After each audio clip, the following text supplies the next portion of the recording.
Therapy didn't fix me, and I learned the hard way that healing doesn't happen in a 60-minute session with a box of tissues and a copay, okay? I've had some very interesting therapists. One wanted to be my mama, another told me that my daddy didn't love me, and another just lit incense and played Erykah Badu like that was the intervention. Today, I'm going to tell you why therapy did not work for me, what I did instead, and how I manage real-life triggers when there ain't no therapist around. But stay with me because I'm not anti-therapy. I am pro real life healing. So let me run you through a few of the experiences I've had with therapists. She knew I had a mother wound, right? And she decided to become somehow my fake mama. She had me calling her Mama Lisa. And it was cute until I realized that now I was her emotional support. She'd call me and want to talk for hours. And let me tell you what, if I didn't answer the phone, you know what she kept doing? She kept calling. No ma'am. No ma'am. Another therapist told me flat out that, hey, your daddy don't love you. Like, sir, even if that's what you believe, that's not how you help me work through what I'm going through. And then he started to tell me about how his daddy didn't love him and how he had to learn to accept it. Sir, I think you're projecting. No, sir. No, sir. Then the other therapist I had, you know, he just wanted to play Erykah Badu and like incense. And the only reason I probably even stayed with him that long because he was fine. Okay. He was fairly good looking. Okay. I ain't even gonna lie. He'd listen to me vent and then he'd press play on usually some Erykah Badu song, light his incense, and then ask me, how does this make you feel? Sir, I did not come in here for a Spotify session. No, sir. No, sir. And then there was the therapist who just listened, okay? She had no questions. She had no reframes, no tools. She just listened. And at a certain point, I'm like, am I just paying for silence? Because I can get that for free in my car. No, ma'am.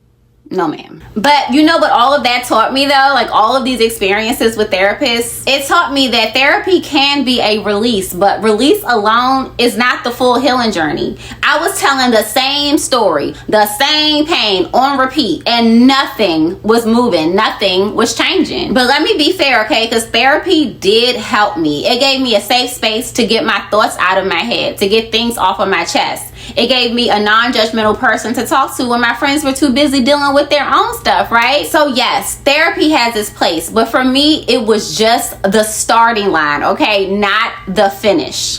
So I cannot finish this episode, y'all, without making my tea. So come with me while I prepare a tea that really helps me enhance my creativity.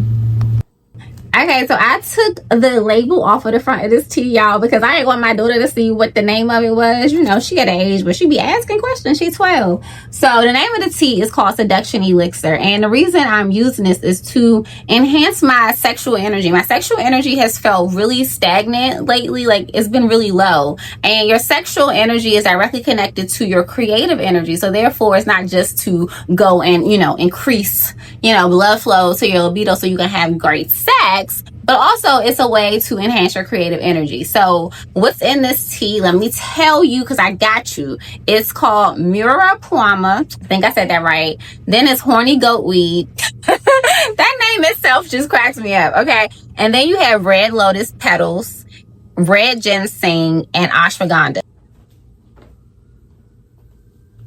Now we can get back to the conversation at hand. You know, at some point I realized that no therapist was going to do the work for me. They could witness, they could reflect, but they couldn't walk me out of my pain. I was carrying a mother wound, partner abuse, sexual exploitation by grown men when I was a child, and I kept trying to talk my way to healing. But the answers I needed weren't in the room.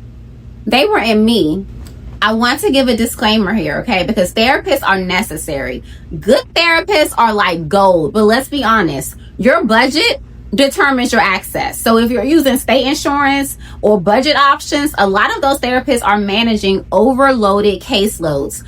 That doesn't mean that they don't care. It just means that you might not get deep quality support consistently. Therapy alone isn't enough. You know, healing is not passive. You don't get to sit in an office, talk for an hour, and then walk out healed. Okay, real life doesn't pause for healing. Triggers come when your therapist is nowhere in sight. What happens when your mom points out your flaws at dinner and you start to feel like you're 12 years old again? What about the man who tried to sleep with you as a child and he shows up at a family party? Or what about the ex who was verbally abusive and he says, I've changed, but a part of you knows that he hasn't? Or when your depression lies to you and tells you that it's never going to get better and you should end it all. That's why I created my real life healing coaching program, because we need tools that fit into real time, not just a bunch of talk. So I've been diagnosed with major depressive disorder. Like, I was diagnosed with this first as a teenager, okay? And then again, I was diagnosed with it after I had my daughter. My therapist wanted to retest me to make sure I was still dealing with the same thing. And I was, okay? Therapy did help me to feel seen. It helped me to not feel like I was a burden when I was deep in my pain, deep in my depression. And I want to highlight how important that is, to not feel like a burden, because oftentimes the people around you, when they see that you're going through that, it's like they just want you to hurry up and feel better. They want you to rush through the process. They are asking you like, what's wrong? Nothing happened. Why are you feeling this way? And you start to feel like something's really wrong with you even more, right? So having a therapist to be like, hey, you're not a burden. Like, I can show up for you. That promotes healing in itself, but that's a part of the process, not the whole thing. Having someone listen to me, like, it didn't eliminate the depression. I had to study myself. I had to observe my patterns. I had to make choices that people around me oftentimes did not understand, but it was necessary to protect my mental health. I had to stop pleasing other people and learn how to please me and do what was best for me. Patterns that I noticed that really fed depression in me was, one, working jobs that only gave me a check but no purpose. I realized that money couldn't motivate me forever. Yes, it's nice to be able to, buy yourself nice things and go out and, eat what you like, not have to worry about your money. But the thing is, that can only go but so far, right? For me, I have to feel something inside. I have to feel like my soul is being fed. Like there is purpose in every day of my life. And just going to a job just to clock in, just to purely work for money, was literally killing me. Another thing I noticed is that when there was no sunshine, when it was really cloudy out, like, I would feel very depressed. It was literally like every winter, I knew that I was going to be depressed the whole winter. Another thing that fed my depression was expecting my mom to love me how I wanted instead of accepting the way that she showed love. That kept me stuck for so many years. And then high prolonged stress triggered my depression, because stress is depression's best friend, okay? They roll together, okay? They be like, hey, what's up? So here's what I did instead of depending on therapy to heal me, okay? Number one is I chose purpose. I chose purpose-driven work. I started building this brand right here, Healing While Hustling, while still working in human resources. It's not easy, okay? Balancing work, single motherhood, and a brand, but purpose keeps me grounded. One day, Healing While Hustling will be full time. And until then, I'm choosing progress over perfection. Another thing I do is I move my body often. So if I have 10 minutes, I'll walk for 10 minutes. If I have an hour, I'll use that to do some type of physical activity. I strength train because it really stabilizes my mood. And if I feel myself sinking too low, like nothing is helping, I use some herbal support, St. John's wort. And I'm not your doctor, so do your own research, okay? But St. John's wort helps me, kind of pick me up when I get too low.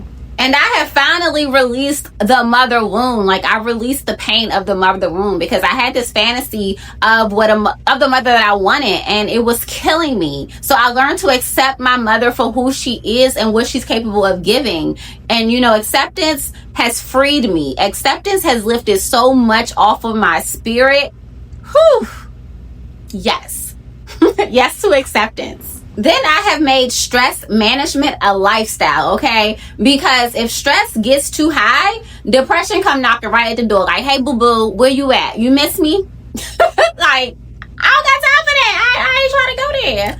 Let me give you a quick story time. So a few years ago, I got laid off from a job that I loved. I worked there for 5 years, okay? Like 5 years. The next day, I started building my coaching business, okay? But I didn't process the grief. I just went straight to work. I was homeschooling my daughter. I was building a business, or trying to. I was applying for jobs still. I was barely sleeping and waking up in the middle of the night with panic attacks, wondering, how would I pay my rent? I eventually cracked. I was suicidal, and I ended up in the psych ward. And let me call them out, okay? CPEP, Comprehensive Psychiatric Emergency Program in DC, CPEP. It was hell, okay? It wasn't healing. It was traumatizing. I was handcuffed. I was put into a police car. I had to leave my daughter with a friend at like 9 o'clock at night. They just came abruptly. The facility felt like a prison. There was no windows. It was processed food. It was high fructose corn syrup juice. It was zero movement, zero real support. Doctors tried to intimidate me, threatening more time if I didn't present as happy enough. Like, it was crazy. So when I say stress management is non-negotiable, I mean it with my whole chest, okay? Because I never want to see a place like that again. And it's unfortunate that places like that that's supposed to help really do traumatize you more. So here's what I actively do now, okay, to keep my stress from spiraling. Number one is that I have a morning routine. I refuse to rush, okay? I refuse to rush into my day, because rushing for me equals stress. It activates the stress trigger, okay? Also, I earn less for more peace. I work a mostly remote job. It's pretty flexible and it's part-time. So I chose mental health over money. I have enough money to take care of my basic needs, and that's just okay for me right now. I eat well on purpose. When my nutrition is off, my mood is off, okay?